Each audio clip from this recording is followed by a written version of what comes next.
and welcome to Nana's Crafty Home. My name is Tanya. Today's tutorial is going to show you how to work the waistcoat or knit crochet stitch, also known as the Center Single Crochet.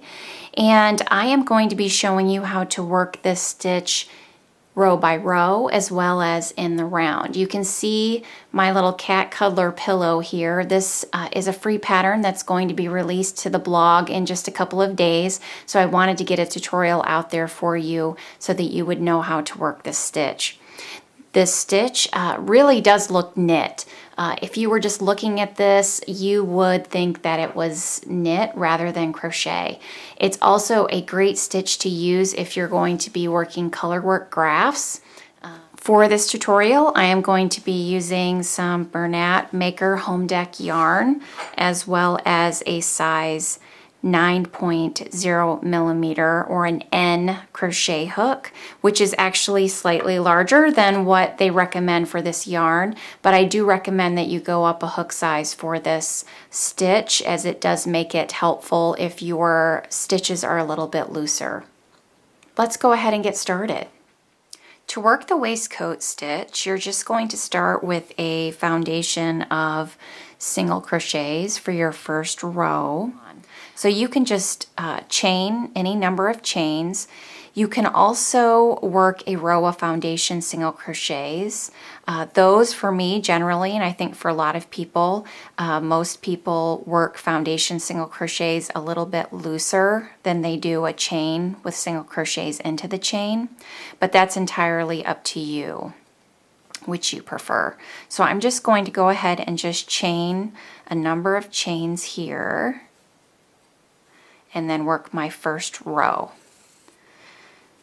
And I'm going to be showing you how to work this stitch by the row first, and then we'll move on into the round.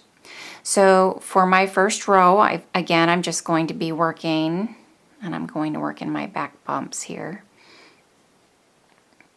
I'm just going to be working a row of single crochets all the way down my chain.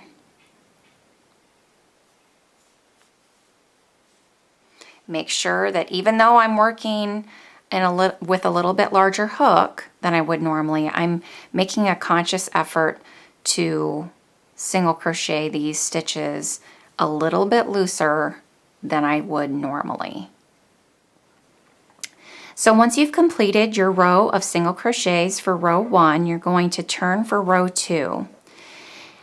Typically, you would chain 1 at the beginning of a single crochet row. However, I don't recommend doing that chain 1 when you're working the stitch. Your rows are going to be much neater on your ends if you don't have that extra bulk of your chain 1. And you really don't need it because you are only growing by about a half a stitch because you're working so far down into your row.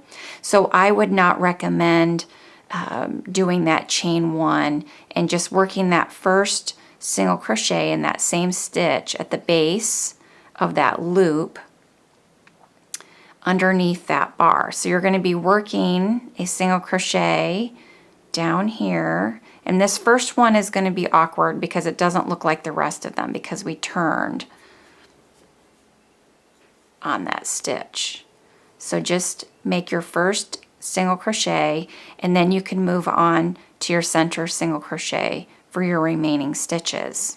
On the back side of your single crochet, you're going to be seeing this bar right underneath the V at the top of your stitch.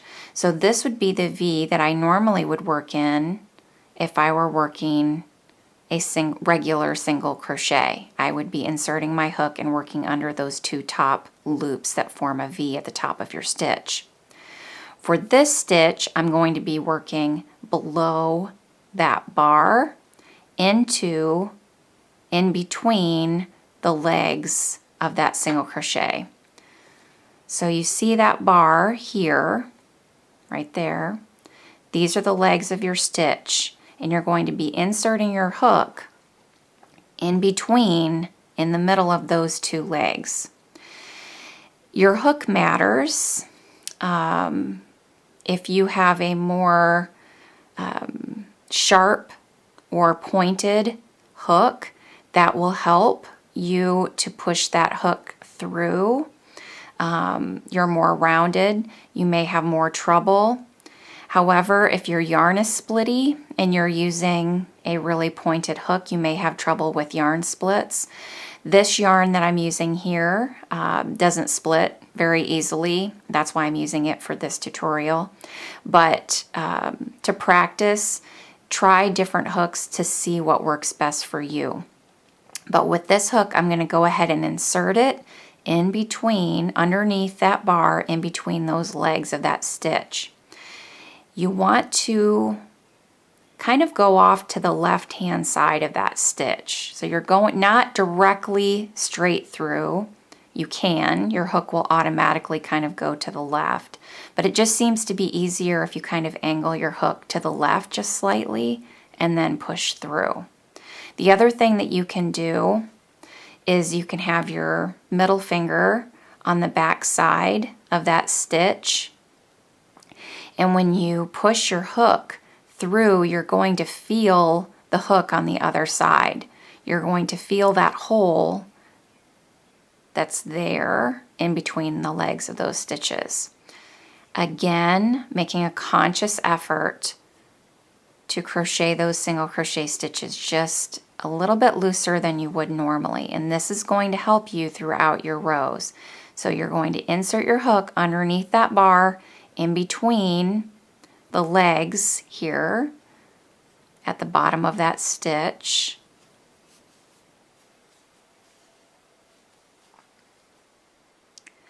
And the more loose you crochet these, the easier it's going to be on your hands and your wrists, because this stitch can be hard on your hands.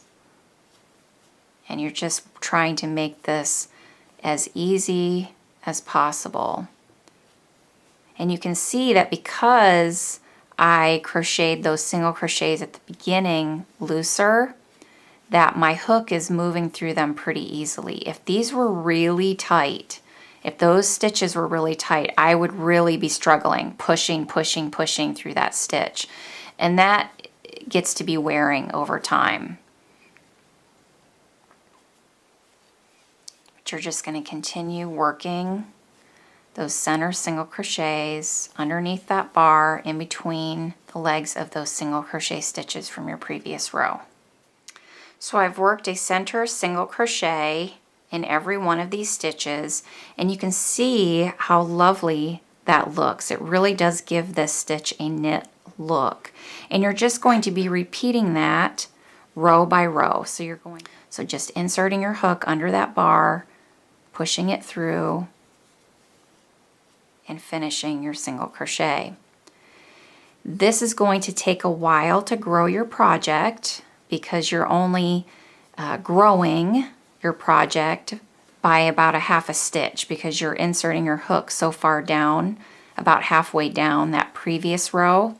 So you're only growing it by about a half a stitch every row, but really worth it when you're looking for that knit look. To work this stitch in the round, you're going to chain any number of chains, and then without twisting, you're going to bring the first chain around. You don't want to twist your chain, and you're going to work a single crochet in every chain around. So you're going to be forming a loop and then just working a single crochet in every chain. And again, you want to crochet a little bit loose to make it easier to work your subsequent rows. Once I've worked a single crochet in every chain around, I'm to my first stitch of that previous row. This stitch looks a little bit different than when we were working it in the row. If you remember, when you're working it row by row, you have this bar that you're working under. Working it in the round, we're working it from the front of that single crochet.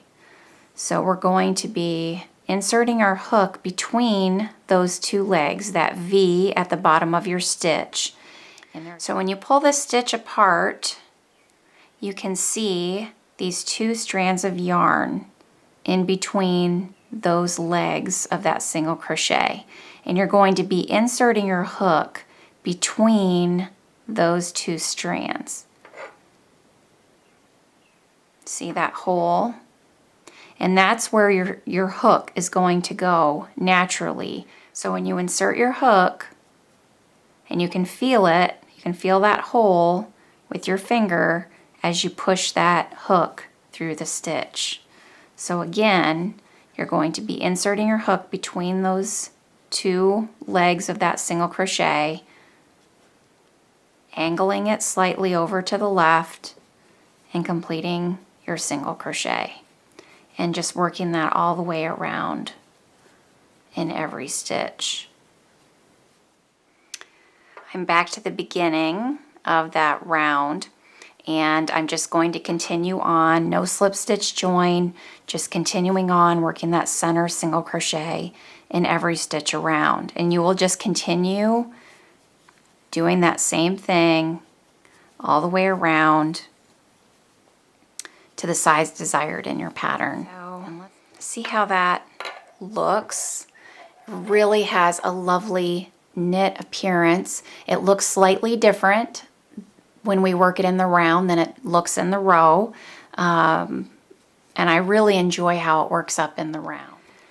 I hope you've enjoyed this tutorial today. Thanks so much for being with me. As always, remember to subscribe to my YouTube channel so you never miss a new video. You can find me on Facebook, Instagram, Pinterest, and Twitter, and you can reach out to me at nanascraftyhome@gmail.com.